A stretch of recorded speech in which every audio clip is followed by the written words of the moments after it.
فأووا إلى الكهف ينشر لكم ربكم من رحمته ويهيئ لكم من أمركم مرفقا وترى الشمس إذا طلعت تزاور عن كهفهم ذات اليمين وإذا غربت تقرضهم ذات الشمال وهم في فجوة منه ذلك من آيات الله من يهد الله فهو المهتد ومن يضلل فلن تجد له وليا مرشدا وتحسبهم أيقاظا وهم رقود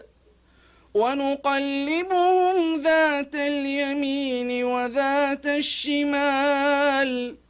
وكلبه باسط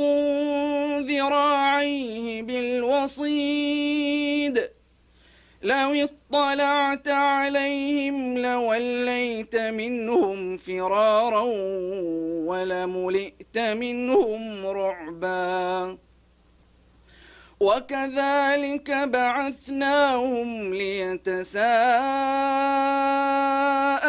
بينهم قال قائل منهم كم لبثتم قالوا لبثنا يوما أو بعض يوم قالوا ربكم أعلم بما لبثتم فابعثوا أحدكم بورقكم هذه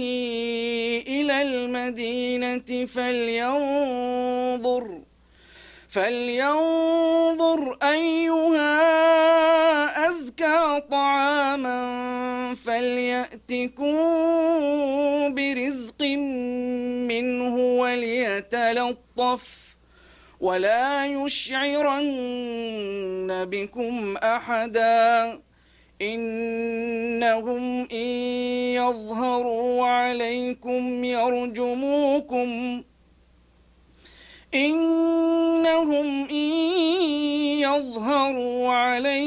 يرجموكم أو يعيدوكم في ملتهم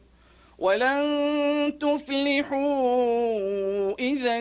أبدا.